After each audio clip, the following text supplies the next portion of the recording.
here is the After Effects commentary of our Purgatory video. So here we have the After Effects title. So what we did basically was we masked the numbers in at different stages so they'd scroll into the screen. And then, so as you can see, the scrolling down and back out again. And basically we masked out the opacity of different columns. So if you see here, this one's slightly darker than this one. And we added glow to the effects. Also with the main title of Purgatory, if you just go back a bit, you can see it faded into the screen. So you can see this white glow here, and then it comes out of the numbers. What we wanted to do really was have the numbers make the actual title, but it just wasn't feasible in the time frame that we had. So yeah. And behind there's an actual extra layer of oh yeah, there's actually 2 or 3 layers of numbers on each screen. So if you notice at the end for a moment, they're actually in shot. So there, you can actually see the last layer of the numbers behind. I think that looks quite good actually. It wasn't purposeful, but I think it looks quite good to have them centred around the Purgatory title. So what we did was we had to mask out the top and the bottom of that, so we still had it focused around the Purgatory title to make it look more effective and still in keeping with the numbers. Right, I'll move it to the After Effects where he's looking around. Okay. And we'll see if we can get that.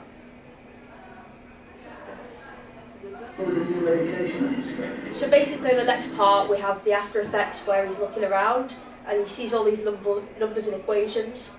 What we did with this, we really wanted to just show his point of view through the After Effects.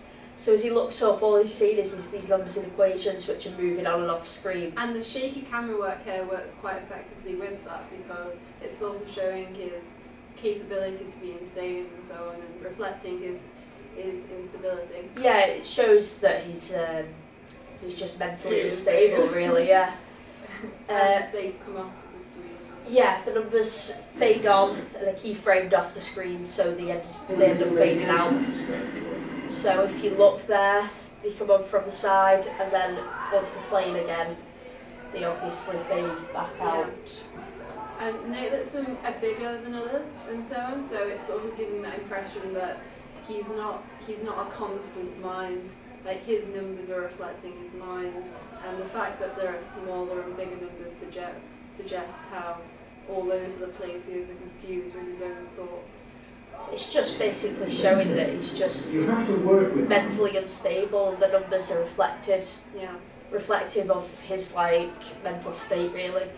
We wanted them on this shot basically all over the screen so that he was just completely distorted. He didn't know what was going on.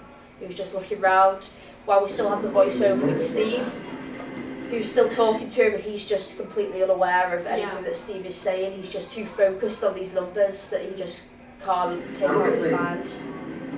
And this wouldn't have worked if we didn't have After Effects, because it wouldn't really have made sense why he was looking around if the audience couldn't be prompted and said, right, he's thinking about these numbers, he can't get them off his mind, etc.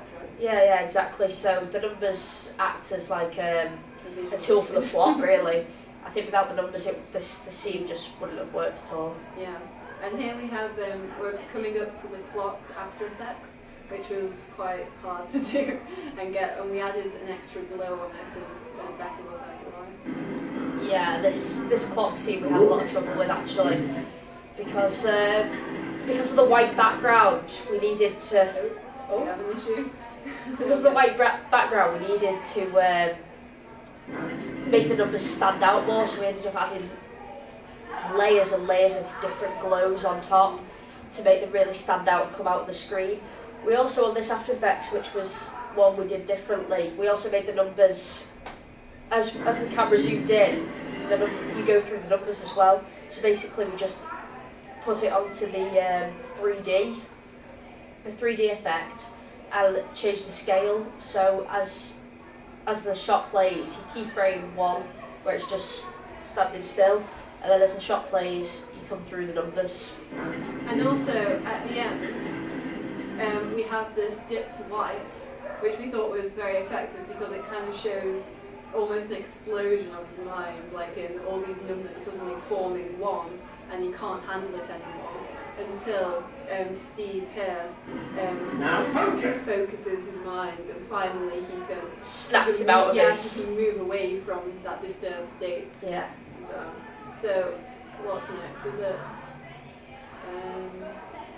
It's the death, isn't it? Yeah. The murder.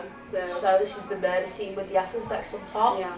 So basically he's just murdered his girlfriend, and you can tell that he wasn't doing it in sane mind. All he can see is these numbers and equations, which cover the top of his face. You can see he's blinking, like trying to get rid of them, but it's just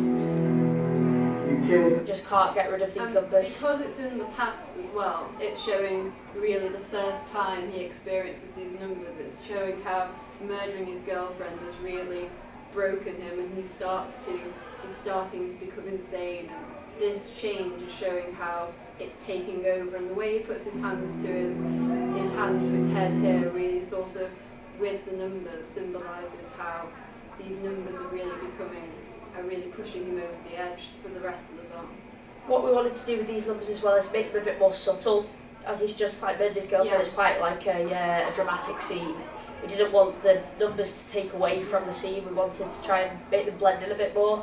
So that's why the glow is very minimal, and there's they're quite small as well and condensed. Yeah, in comparison to the clock scene, where everything was going to be big, bright explosion, this is very, it's damped down, and it's like matching the colours of his shirt and so on, and the darkness of the scene. The scene we also changed the sharpness of the numbers as well. Yeah, the colour correction as well as the sharpness of the numbers. So because of the look of the clip, we wanted the sharpness of the numbers to be reduced, and the colour correction as well, because the clip already was quite a dark clip. We needed to make the numbers glow a bit more. Yeah, I'll just go to the asylum scene. Yeah. Now this is the scene where he's just being told that he was in an asylum and he's actually killed himself in reality, and this whole system with the psychiatrist is actually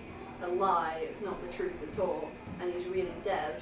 So we wanted to have this as quite an effective just zoom in clip with the After Effects built on top to show how these symbols have consumed him. I'll show you it now. And at exactly 4:06 this morning, in the solitary months before the guilt began to... There we go. You're committed to St. Richard's Institution for the Mentally Unwell. You've been committed there for just under 3... So as you can see, the numbers are quite blurred and the clip's quite grainy, and we wanted to do that really to give it an effect that he vaguely remembers. He remembers it but doesn't quite remember it, so I think the numbers work well on this as they're quite blurred and grainy. We put this glow on his face also. Yeah, to make it stand out. As You've been committed there for just under 3 months. The equations go, it sort of should suggest that really it has no importance in a way. No matter how much he can say he's got these numbers and he's insane, he's still done this, and he's still dead now. So the zoom in on the blood now Before the guilt began to... closes it with more of a morbid thought than just him being insane. We're just morbidly sane now, with the close-up of the blood hair and so on, but he's killed himself, and the tragedy of that in this sort of genre. So I'll move to... Is that it? But that's it for After I think Effects. that's it. Yeah. Okay.